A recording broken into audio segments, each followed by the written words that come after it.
Hello everyone and welcome to our LEAD workshop. My name is Claire Bailey and I'm your Vice President of Public Relations. And I'm Arlen Fitzer and I'm your Vice President of Marketing. And this is Growing into a Team.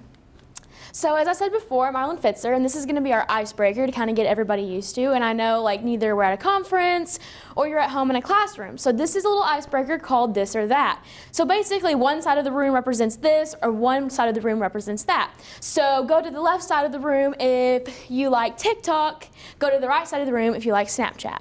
Or if you say pop, go to the left side of the room. If you say soda, go to the right side of the room. And you can do the rest of these in your classroom or you can add more. My favorite is Batman and Superman because Superman's my favorite, obviously.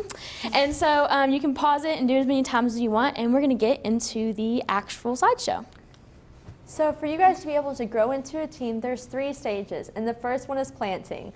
There are so many teams that you're part of, as possibly your local team or maybe just a classroom or just a random group of friends. So let's hear those snaps for all the people that have been on a team before. Yeah. All right, so let's get into planting.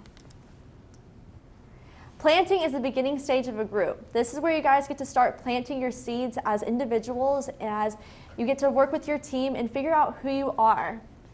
You start to learn about each other. That could be your likes, your dislikes, what you're super passionate about, and what you really don't care for. You guys get to work and figure out each other. The differences of opinions are said, but the opinions everyone has. So don't take offense whenever someone that says that they don't like what you like. They just have an opinion, and that's their own. There will be fighting and conflict will arise, but it's because you're spending more time together. Spending more time together means that you'll be able to grow a stronger leadership team as well. Just because you guys are having conflicts and fighting doesn't mean that you guys won't work together. In stage where your differences come out, but you learn how to work around them. This is whenever you guys be able to figure out how to compromise and see, well, I want a fiesta party, but someone else wants a cowboy party. Well, you have consensus. You figure out how to work out your differences and come up with a compromise as a team. A consensus, that's a good word, I like that. Some great planting activities are the 5 Voices Assessment and the 16th Personality Test. These are great self-assessments that you can figure out how to help yourself to others and how others can help yourselves.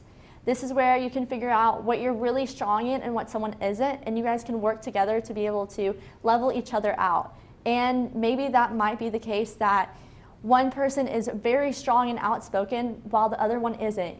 You can coach the other person to say how to work and be better at public speaking. Now onto virtual planting together, which Island's going to talk about an app. Okay, so we were trying to come up with a way in the original slideshow. We were going to give everyone a packet of seeds, and we were going to encourage you to take it back to your local chapter and grow a plant together. And we were going to grow it together too and post it on social media. But due to circumstances, we wanted to come up with a compromise or consensus. And so we found this app that allows you to grow a plant on your phone. Very easy. You can pick your pot, you can pick the plant, you can pick how much sunlight, how much water, all that neat stuff. You can share it on social media. It's available on Android and the App Store, and I'm gonna butcher this word, but it's called Viridita.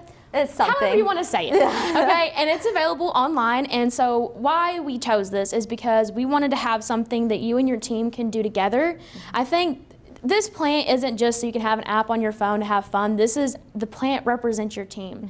So we really wanted that to come into it. We wanted you to be able to grow your team. We wanted you to be able to make compromises. We wanted you to keep each other accountable, being like, hey, did you water your plant today? And I know it's super easy and it's super simple, but it's just something to kind of get your team and get your team into doing just something. To know them and stuff. Just kind of a way of growing with your plant and your team. Yeah.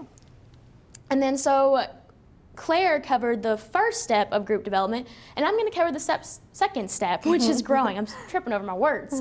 Okay, so this is the team. Yeah, the team. That's exactly right. This is the stage where the team knows what the goal you're working towards. This is the stage where you accept each other's flaws, you know your weaknesses, you know your strengths, you personally, and you know the other teams.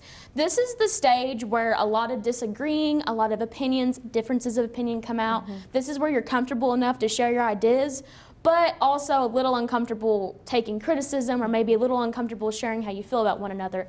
Don't be afraid. This is what I'm going to say. Do not be afraid to share your idea in this stage because you don't know. Your idea could be the next state convention theme, or like the next lead theme, or the next dot theme. Like, you don't know what good idea could come out of what you say. Also, there's gonna be conflict and disagreement, and I just want to say that is good. Okay, you're gonna have it. When you have a group or a team, it's natural to have that. It's natural to have disagreements. Like, you don't need to worry about that, because that's where you know you're getting good ideas out. If you all had the same idea and all agreed, your lead workshops and stuff would be boring. I know. Good thing that's not us. All right, so after planting and growing, we have harvesting, and this is the most fun, exciting stage of the group development. Sorry, I was waiting on you. I was like, are you gonna go? No, the goal has been met and you all have accomplished something. That something is what you've worked towards. Whenever you planted that seed in planting, and whenever you've been growing and compromising and figuring out solutions in the growing stage, now you have finally gotten to the final stage of celebration. This is the stage where you celebrate what you have gotten done. The best part. Yes, obviously. The celebration is where you've achieved your goal, and you have completely and just absolutely done everything you possibly can, from the smallest thing to the biggest thing.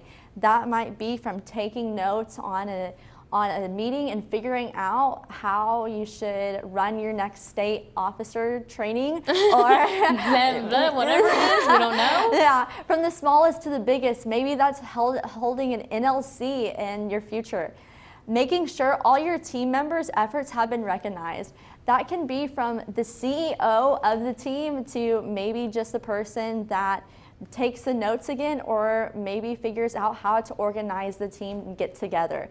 Everything in every little situation is important, and obviously it made you all accomplish it. So make sure that you all are being recognized and that you all have time to celebrate. Some great harvesting celebrations that we have come up with during this COVID-19 situation are having a Zoom picnic. Maybe you're all at home and you cook your favorite meal and you all get together on 6 o'clock on Saturday, and you figure out how to celebrate whenever you all are on the camera. So you guys make your own favorite meal, you guys share your favorite meal, and then you have the accomplishments and you celebrate with everyone how much you have accomplished during the time of your 3 stages of development. Writing words and cards of confirmation. So this could be from the smallest sweet felt little note that says you did an amazing job, to maybe writing a letter and making a personal handwritten one. It all depends on how you feel about that person, and making sure that they feel recognized and there's reassurance there. And the bags of appreciation.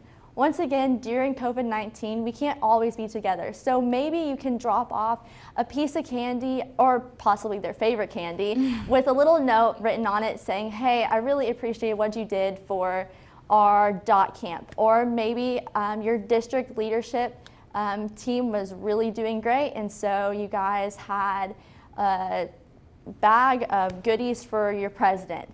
Just something that they can feel accomplished and feel great about themselves, and that is where the appreciation comes in. But they're all different. They're